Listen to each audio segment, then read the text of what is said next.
Besides this, doctors also work alongside researchers to find new cures and run tests on consenting patients in order to come up with the perfect medical concoctions.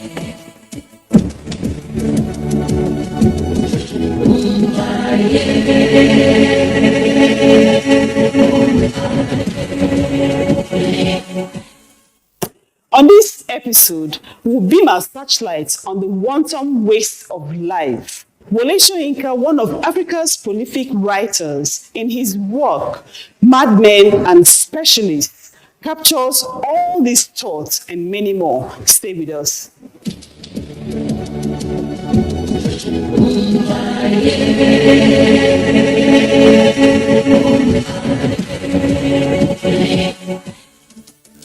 Flesh and blood are sacred, therefore let's embrace the sacredness of existence, treasure life and love one another from the heart. Caregivers in our society, whether doctors, nurses, alternative medicine healers, and many more, are expected to preserve and nurture human life through their knowledge of modern and traditional science. Wole Soyinka's preoccupation with the carnage of war informed his writing of Madmen and Specialists, a play he considers Nigeria's disability study and the need to stop the wanton waste of human lives.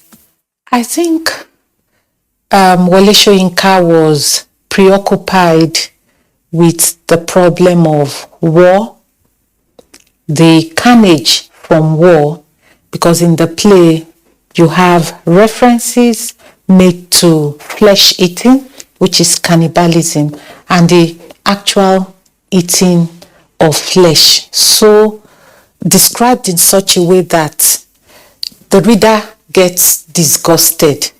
But when we encounter the characters in the text, we are told that they have lost that sense of self-disgust.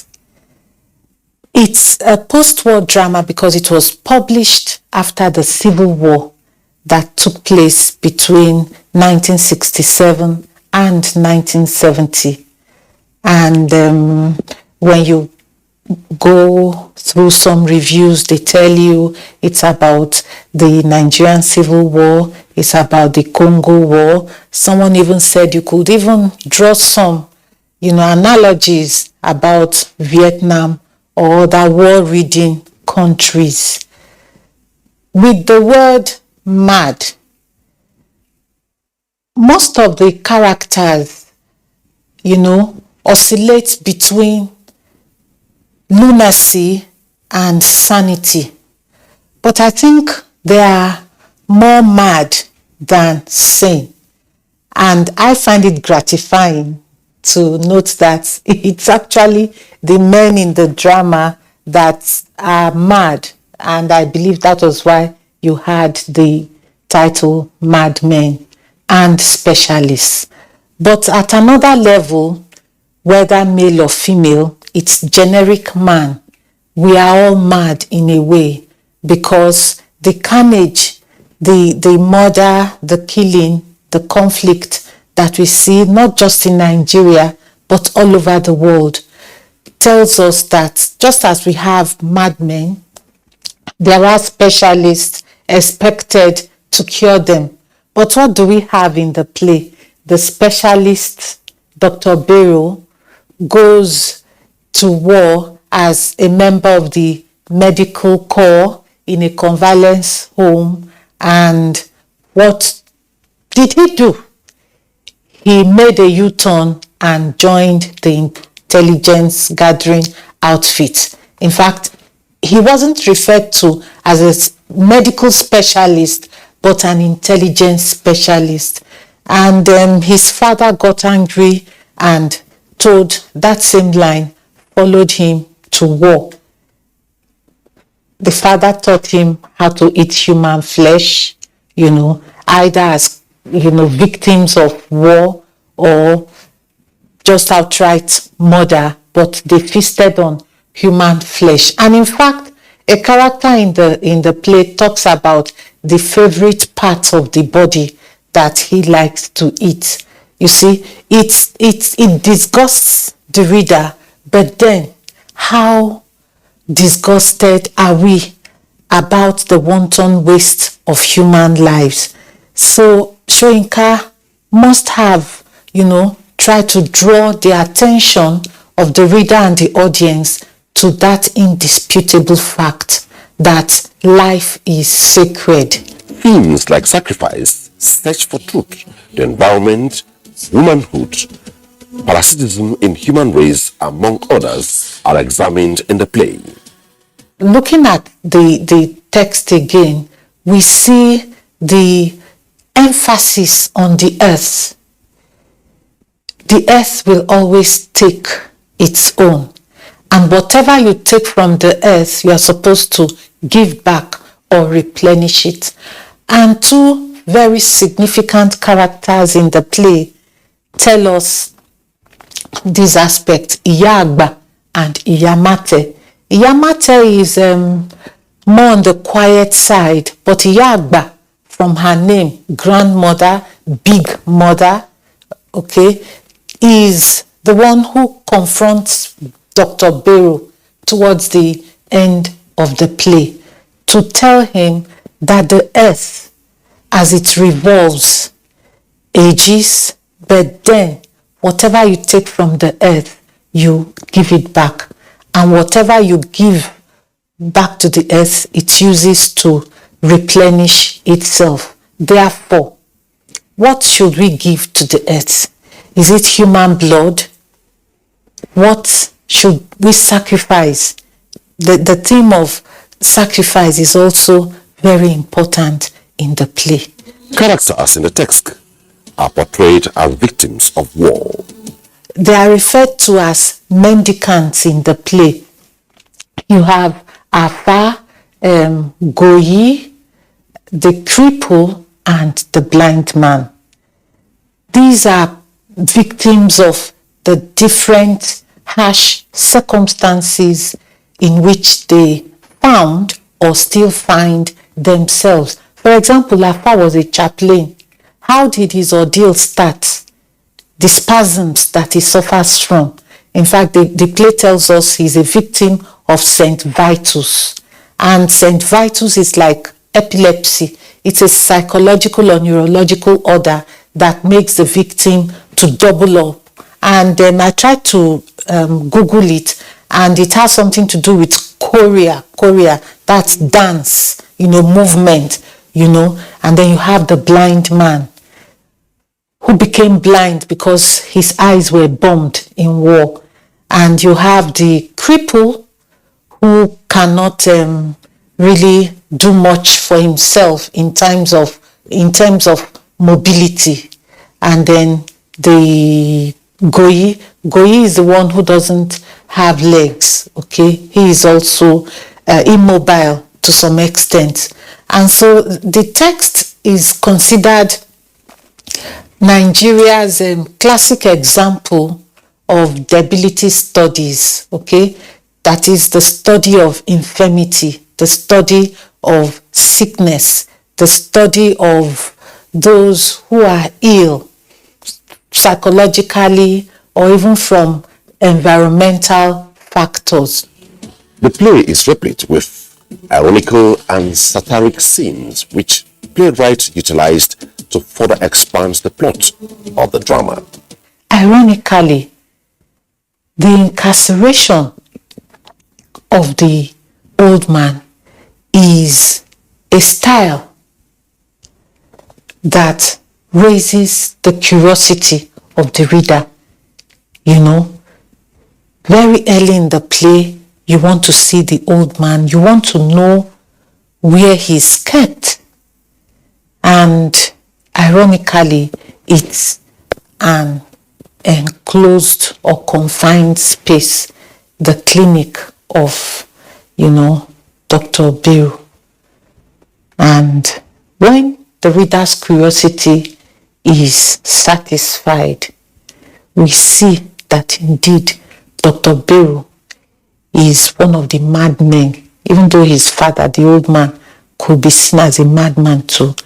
But the chief lunatic in the text is Dr. Biro, who almost strangles his father. And what do we have to say to that? It means that total breakdown of humanity, that total breakdown of reason. And even as the characters in the play search for truth, they search for truth as a style, as a theme, or as a major concern of the dramatist or the reader. The style and language of the play are specialized and actions happening in high speed, full of suspense, leaving the reader in a reflective mood. Language is a style that Soyinka uses. There are Latinate words, there are medical words from medical registers, and of course you have, ellipses. He uses a lot of ellipses, especially when they talk about the ideology Earth, or they sing about the visit of the First Lady. The reader or the audience, even though finds some of these styles, comical, they are deep to the extent that the style is, utilized to further extend the plot, so that when you encounter the characters as they sing or they speak and they don't complete their words, or they keep the reader or the audience guessing about the meaning of some words or some context, I think it's a device that makes the reader to think. Any reader of Soyinka's plays has to think. You are always asking yourself, what is he talking about? What does he mean? What am I supposed to adduce this particular meaning to? Does it refer to me? Does it have to do with my role in the society? How am I supposed to contribute to what he is saying?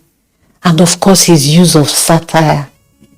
He is a dramatist whose works are timeless, that remains relevant to generations unborn. Wole Soyinka is a multi-faceted dramatist. Okay, whichever way you want to look at it, his works reflect different aspects of life, from political to social to economic. The fact that he is able to weave history, weave local or global history into patterns for people to see.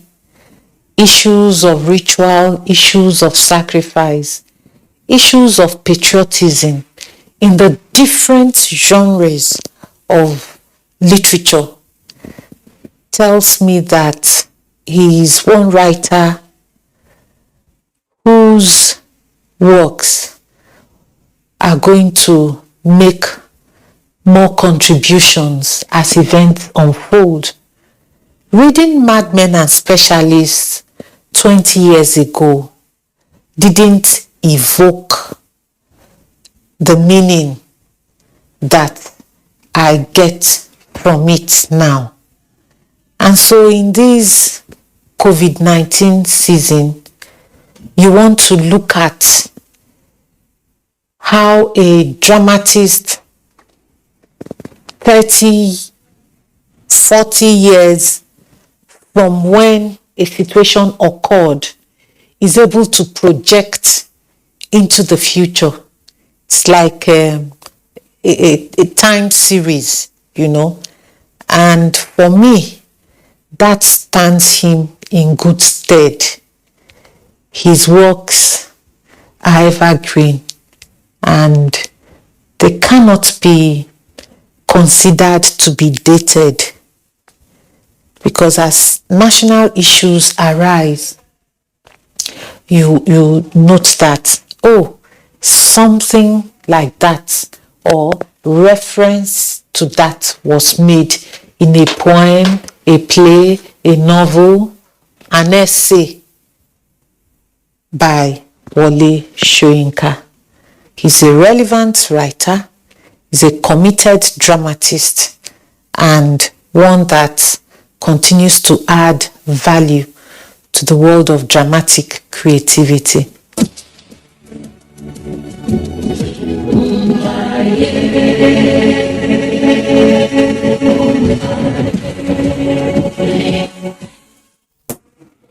Wole Soyinka is indeed a committed dramatist, one that will continue to add value to the world of dramatic creativity. Art composition will come up shortly.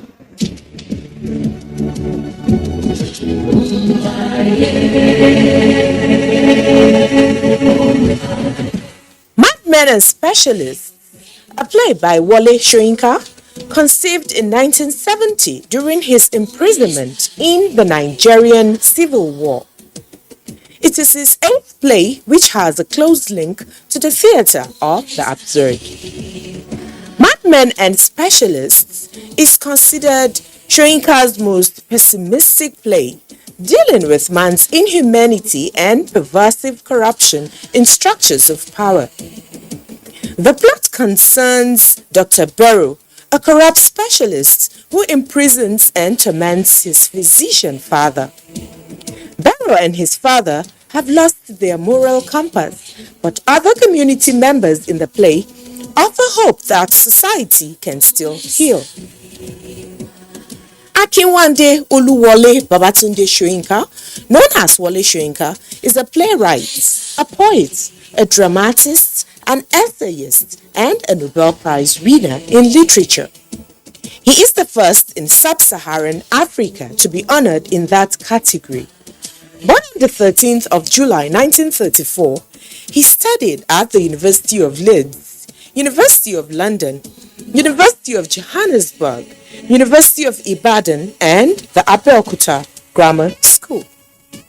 Themes highlighted in the play include piracy, environment, womanhood, war, sacrifice, human parts merchandise. His other works include Kongi Harvest, a dance of the forest, The Strong Breed, a play of giants, The Lion and the Jewel, Death and the King's Horseman, Trial of Brother Jero, The Interpreters, Beautification of Area Boy, Memoirs, Poetry collections, essays, movies, translations, and many more.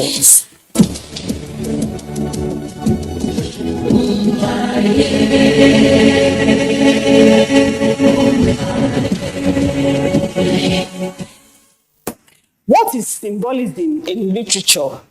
Well, our next segment will handle that.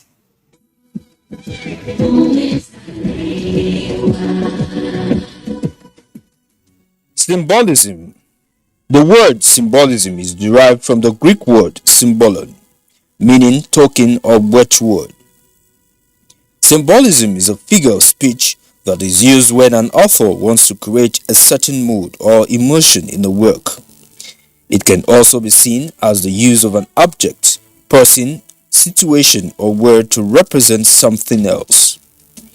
Metaphors and allegory are literary elements that help writers effectively create symbolism in their literary pieces. Symbolism also means an act of attaching inner meaning to outward things.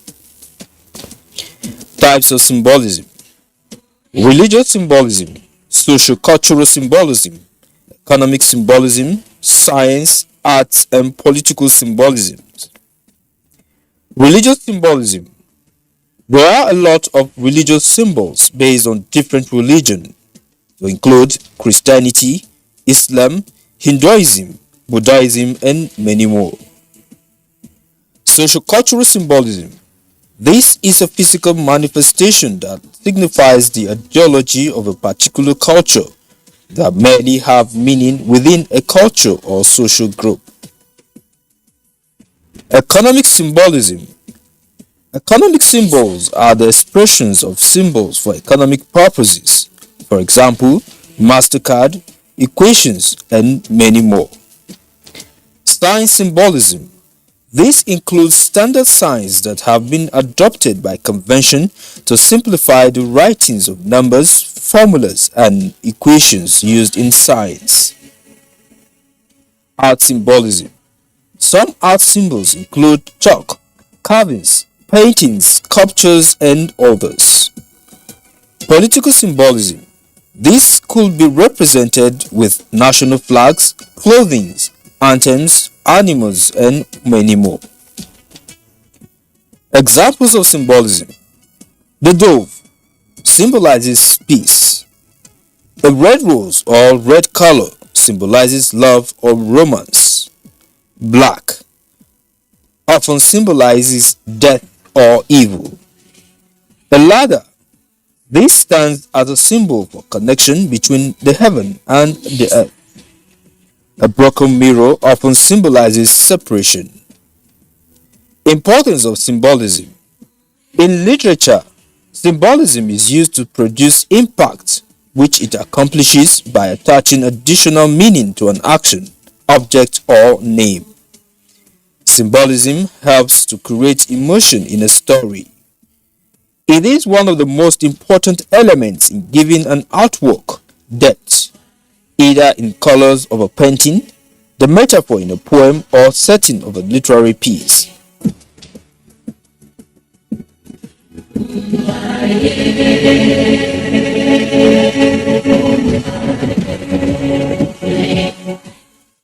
For more detailed writing, I'm sure you will utilize this technique, symbolism. Well, as usual, we will leave you with a wise saying, urging you to continue to stay safe till we come your way again, same time next week. Cheers.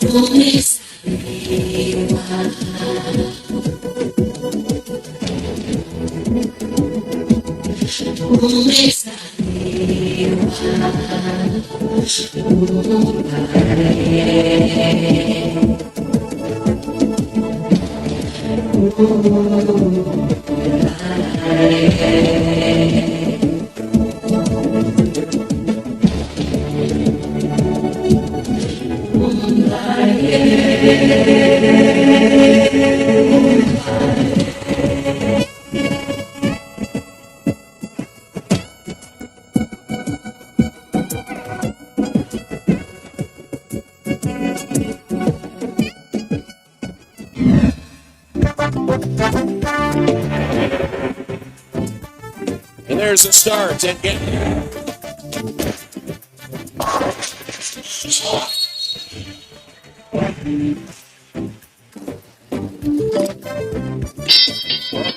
to Shara.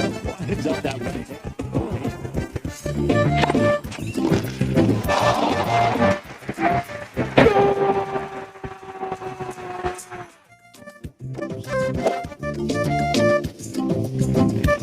Archbishop of basketball, goal! He hung on that net like a stalk up a tree. NTA Sports 24 brings you all sports, all time and all day. Tune in to watch NTA Sports 24 on Star Times Channel 270, Star Sat on Channel 434 and Free TV on Channel 731. NTA Sports 24, where sports thrive.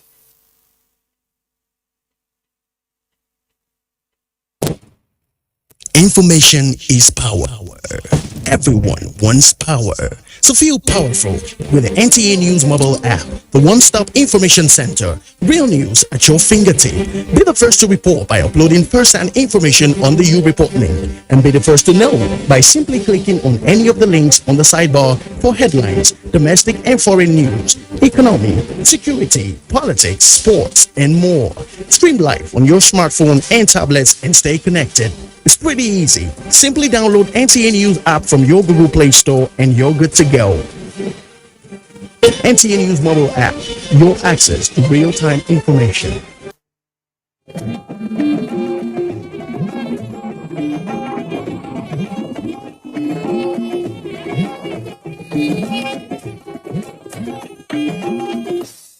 is the network service of the NTA.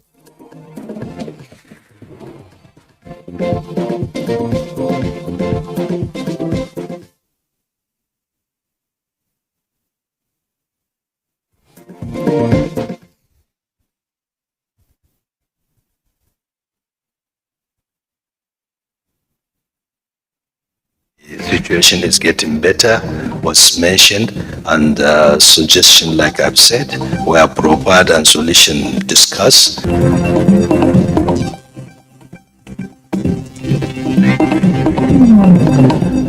And INEC suspends continuous voter registration exercise in part of emo over attacks on officials as chairman sensitizes electorates on prerequisites for registration. If you have registered in the past, you should not get involved in the CBR again unless you have had problems with your PVC or fingerprint recognition during accreditation in any previous election.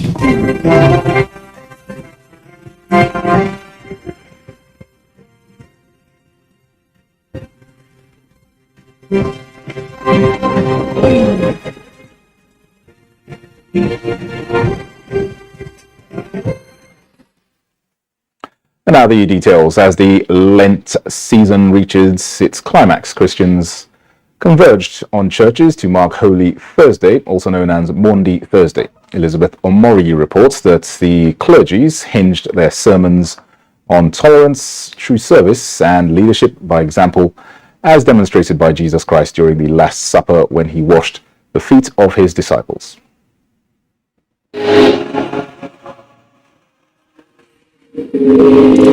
In preparation of Easter, Christians perform the feet washing ritual as exemplified by Christ when he washed the feet of his disciples before the Last Supper.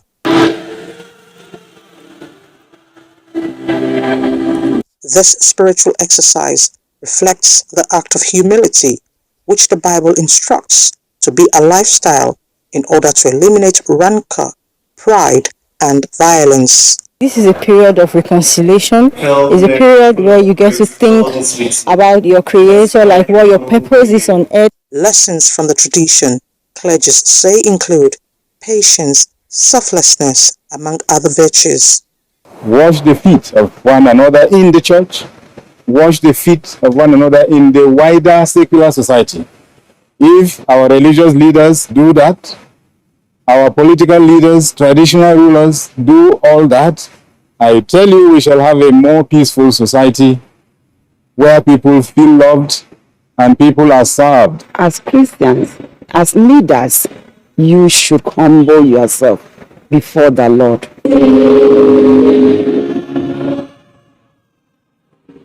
The Holy Week ends on Sunday with Easter celebration. In Abuja, Elizabeth Omori, NTA News. Well, it's Good Friday, a Christian day commemorating the crucifixion of Jesus and his death at Calvary. Good Friday is also known as Holy Friday or Great Friday. Christian denominations observe Good Friday with fasting and church services, which are ongoing as we speak. Now, to give us more insights into Good Friday and its significance, we are joined here in the studio by Reverend Dakpo Olayiwola of the God's Glory Baptist Church, Karu, Abuja. Many thanks for joining us. It's a pleasure, sir. All right. Why is the day when Jesus Christ was crucified known and referred to as Good Friday? People in this day and age would think otherwise. Why would we refer to it as Good Friday? Yes, it is very heroic and very eventful, because there are some pre-events that has come before today in ancient history of the church between Jesus, the Jews, the church rulers, and all the likes. But what is so much paramount and significant about today is that today is the day Jesus was arrested. And if we are talking about his resurrection and without crucifixion, there will not be background to it. Yeah.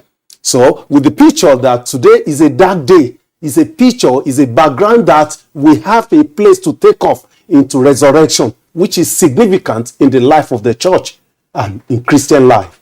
All right, just expatiate for us on what Christ actually did on this day that we know as Good Friday. We know that obviously he died for the sins of mankind, and without this great sacrifice, where would we be in this in these times today that we are experiencing in Nigeria? Yes, it's so much significant, it's so more purposeful, it's so more meaningful, the death of Jesus Christ. Because the death of Jesus Christ demonstrated love to humanity. In fact, it's a point of sacrifice for every woman's self, therefore. It's a point of tolerance to every woman relationship. It's a point of reconciliation between disarray world.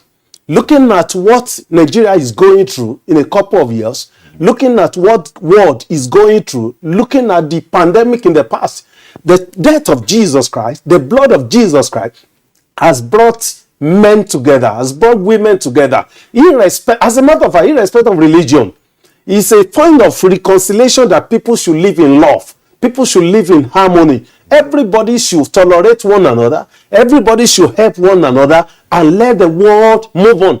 We're in a global society that nobody can live alone. We're in a global society that religion cannot separate us. It doesn't make sense. So what Jesus has brought to humanity is love, is peace, is reconciliation, is tolerance, is assistance, is helping one another.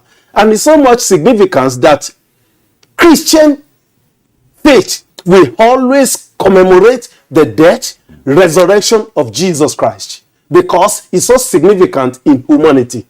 All right, so these characteristics that you mentioned, love, respect, and benevolence to one another, that Jesus Christ emulated. In your view, are we as ordinary people imbibing these characteristics in our daily lives, or would you like to see more improvements? Yes, by human falling, we are still being challenged, but church should promote it. Church should emphasize it. Church should make it known to people that you just must love one another, because that is what Jesus died for. That is what Jesus was crucified for. That is what Jesus resurrected for. That is what Jesus purposefully promoted. So now, even though it is lacking, it must be promoted. Even though it is lacking, we must pronounce it. Even though it is lacking, we must announce it. And everybody must be ready to appreciate the resurrection of our Lord Jesus Christ, the suffering, the pain. The death of Jesus Christ is a lot of sacrifice. And so when we are talking about loving one another, when we are talking about sacrificing one another, when we are talking about tolerating one another, we are actually talking about making a huge sacrifice. And it cannot be too much for a nation Nigeria like ours.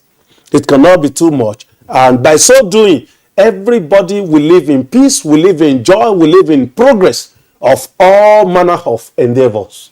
All right, Reverend Dakpo Olayiwola, many thanks for taking the time to welcome, sir. Share your insights on Good Friday for us. Thank you. You're welcome. That was Reverend Olayiwola. He is of the God's Glory Baptist Church, Karu, Abuja. Now, Christians globally are commemorating the day Jesus Christ paid the supreme sacrifice for the sins of the world. As part of activities marking the day, the Catholic Secretariat here in Abuja held processions dramatizing Jesus' journey through the torture to the point of death at the Mount Calvary as a reminder of the sacrifice he made for the faithful. We'll bring you more on this subsequently. Now, in the spirit of the season, President Muhammadu Buhari has congratulated Christians in Nigeria as they celebrate Easter this year, which is the most significant festival in the Christian calendar. In a message, the President explains that this year's celebration is very unique for adherents of the two major faiths in Nigeria as it culminates the 40-day session of Lent for Christians, where the faithful are expected to fast, pray, assist the poor, abhor injustice and strife, give alms, and penitently engage in self-examination and repentance of sins. Similar values, he says, apply to the Muslim faithful, currently about halfway into the Holy month of Ramadan. President Buhari says the message of Easter, which commemorates the resurrection of Jesus Christ after crucifixion and burial, reminds us of the power of divine love, faith, and redemption. He urges Nigerians to increase love for one another rather than hate and show more patriotism, as this is the only country they have. As Nigerians approach another season of electioneering, the president wants the security and unity of the nation to be guided by actions and utterances of the citizens. He wishes all Nigerians a joyful and blessed Easter. And determined to ensure crime-free Easter celebrations, the Inspector General of Police, Suzman Al-Khali Baba, has ordered intensive security patrols of all public spaces and critical national assets across the country. In a statement, Acting Force Public Relations Officer Muyiwa Adejobi says all state commissioners of police and their supervising assistant inspectors general of police have been directed to provide adequate deployment of police personnel and operational assets to areas of security interest within their respective areas of responsibility. The IGP has equally ordered supervising officers to ensure confidence-boosting, proactive and high-visibility patrols along the highways, motor parks, train stations, airports, worship centres, recreation centres, banks and other financial institutions, while taking adequate measures to provide a peaceful, crime-free and enabling environments for religious, cultural and other socio-economic activities to thrive. While felicitating with Nigerians on the commemoration of the crucifixion, death and resurrection of Jesus Christ, the IGP appreciates the citizenry for their support and calls for continuous cooperation with the Nigeria Police and other security agencies by providing timely information that will help in the prevention and detection of crime. Now let's turn our attention to other news. A crucial meeting of the National Security Council is to be convened next week with a view to taking far-reaching and decisive measures against the resurgence of violent crimes in parts of the country towards achieving lasting peace, stability and public order. President Muhammadu Buhari is summoning the meeting following suggestions received from the Council of States, which met to discuss critical national issues. State House correspondent Adam Musambo reports that the meeting observed a moment of silence in honor of the late head of the interim national government, Chief Ernest Shonekan. Holding for the first time in 20 months, the virtual meeting of the Council of State was convened by President Muhammadu Buhari to seek the advice of members in the exercise of his powers. Three former Nigerian leaders, Yakubu Gowon, Abdulsalami Abubakar, and Goodluck Jonathan, were physically present, while Chief Olusegun Obasanjo participated virtually from the US. Issues relating to the challenges of security in parts of the country dominated discussions. Where the situation is escalating is mentioned, where the situation is getting better was mentioned, and suggestion, like I've said, where proper and solution discussed, and President promised to discuss this with the service chiefs on Tuesday, all the issues raised, so that adequate security arrangement will continue to flow.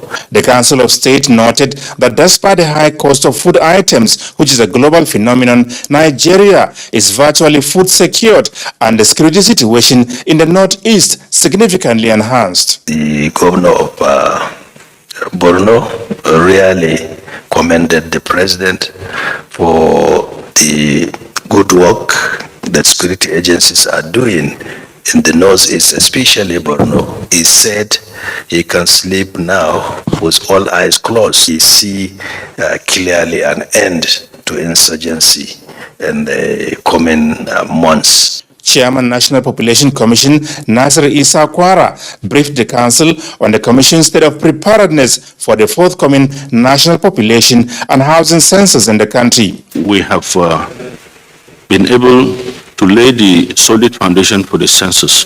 The pilot census, we're hoping, will be taken in June.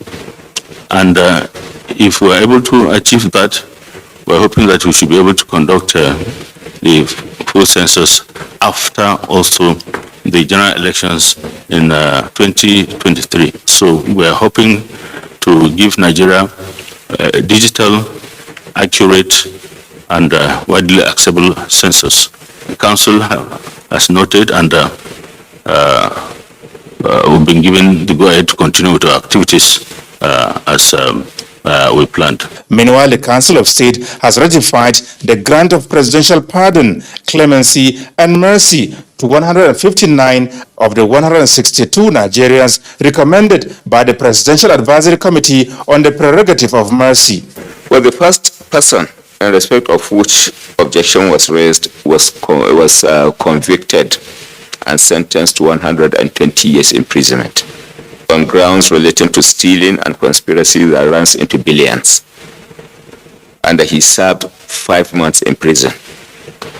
But then there was a recommendation to the effect that he has life-threatening ill health.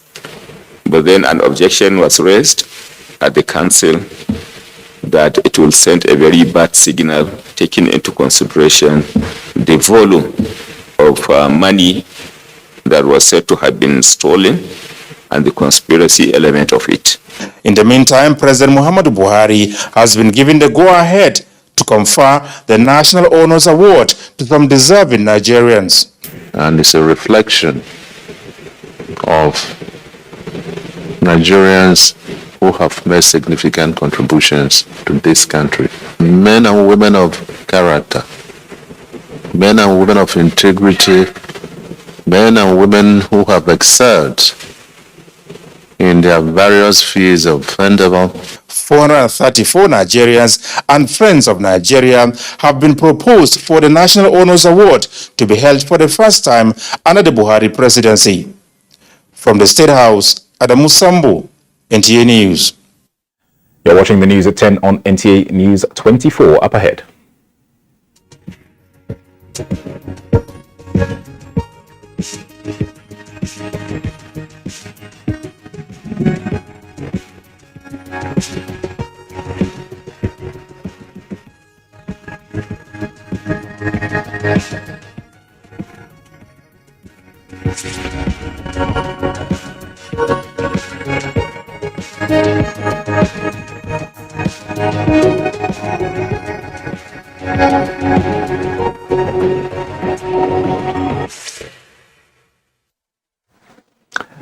Welcome back. Let's go to the National Assembly.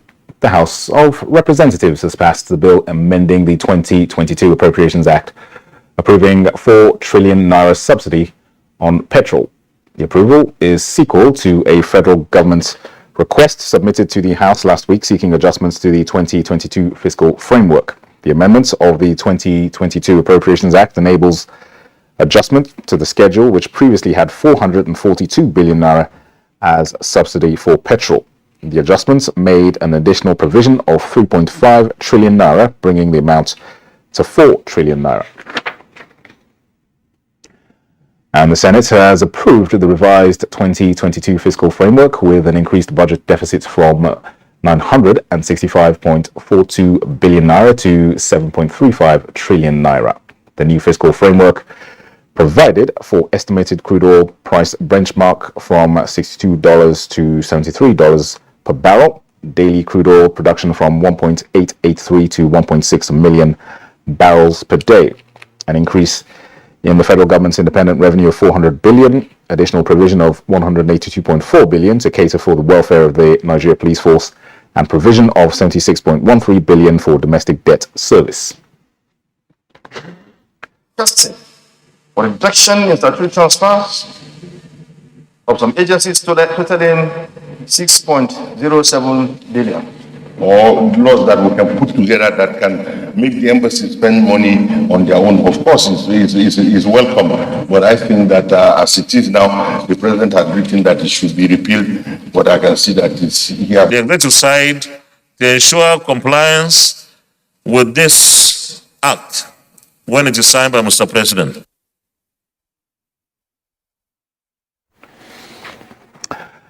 Let's talk business now. The Nigerian Exchange Limited announces launch of West Africa's first exchange trade derivatives market with equity index futures contracts. Details with Alika Okpanachi Arua.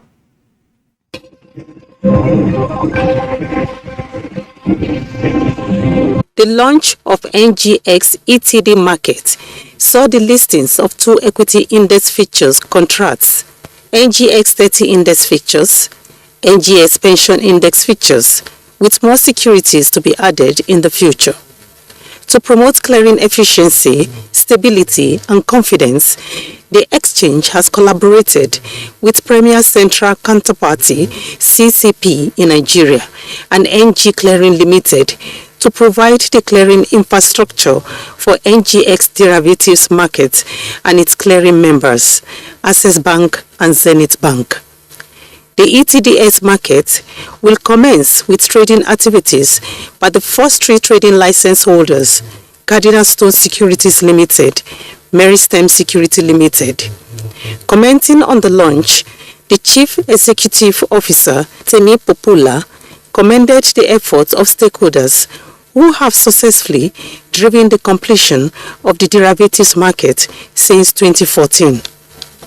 He said NGX remains committed to building an exchange that can cater to the increasing sophisticated needs of domestic and foreign investors, a strong pillar to enhance liquidity and expand capital market capitalization.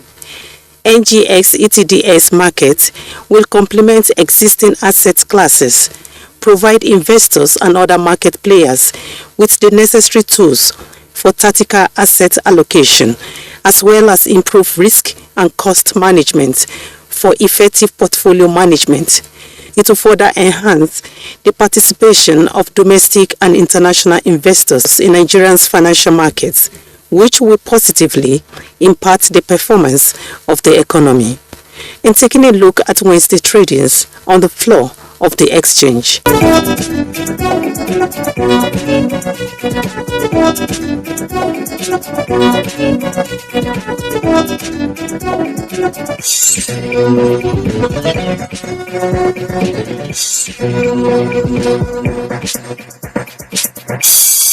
With business news, Alika Opanachi Arua.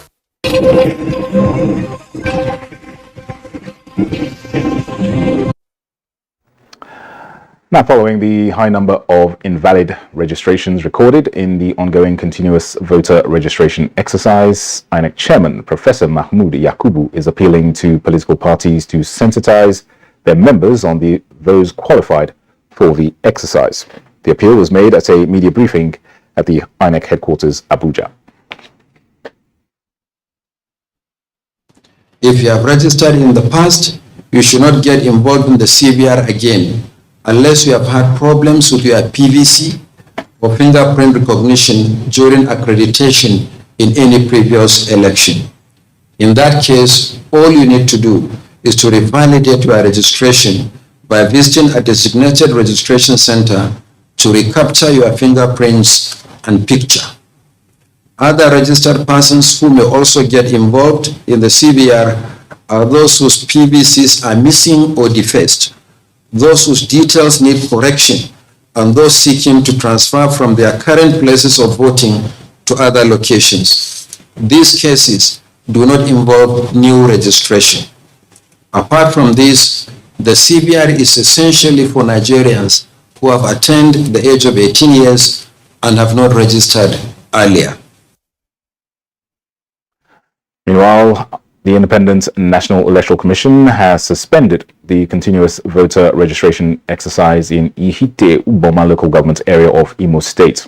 This is sequel to a report by the resident electoral commissioner, Professor Emeka Ezeonu, to the effect that Mr. Anthony Nwokoriye, a staff of the Imo State Office of the Commission, involved in the ongoing exercise, was shot dead by unknown gunmen at the Ihite Uboma local government area. The resident electoral commissioner further reported that the state office is making efforts to locate the whereabouts of the 2 remaining staff involved in the registration exercise. The commission extends its condolences to the family of Anthony Nwokoriye and prays that God will grant them the fortitude to bear the loss. Ex-internationals Ike Shoromo and Finidi George make a list of new coaching staff appointed by the Nigerian Football Federation, and Scotland versus Ukraine World Cup playoff tie rescheduled for 1st of June. Over now to our sports desk for details.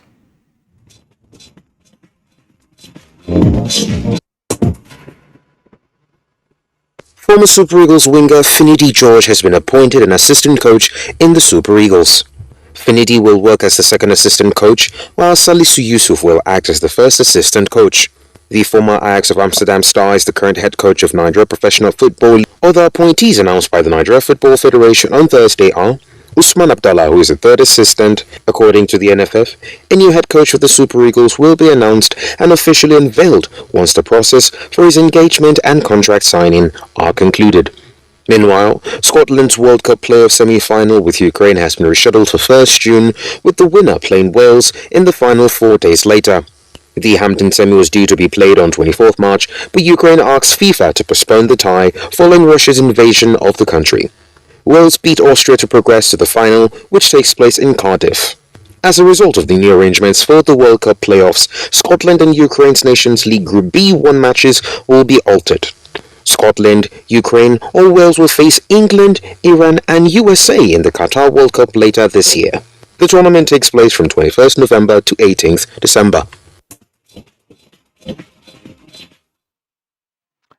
Let's now get some stories from the foreign scene.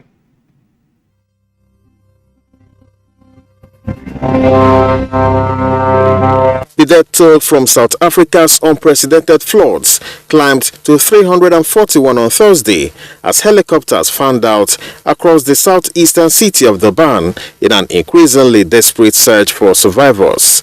With roads and bridges washed away by rainfall this week, rescuers battled to deliver supplies across the city, where some residents have been without power or water since Monday.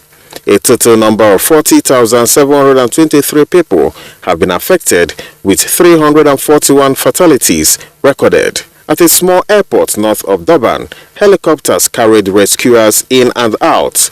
The air support was pulled from military and police, but also a fleet of volunteers, private contractors, and schools. The government has given no indication of how many people are missing. Meanwhile, President Joe Biden said he was considering sending senior U.S. officials to Ukraine in what would be a major show of support to Kiev. "We are making that decision now," Biden replied when asked if he would send officials to the war-torn European nation. He did not specify which officials might be under consideration. Biden on Wednesday announced a new $800 million military aid package for Ukraine.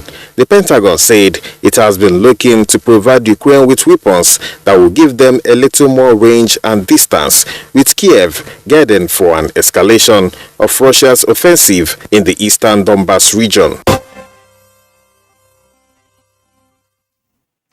Ekene Ndlu with the foreign scene. That concludes the news at 10 on NTA News 24. Update is coming up at the top of the hour. I'm Dennis at Digunlu. Please remember, the campaign against rape and rapists continues.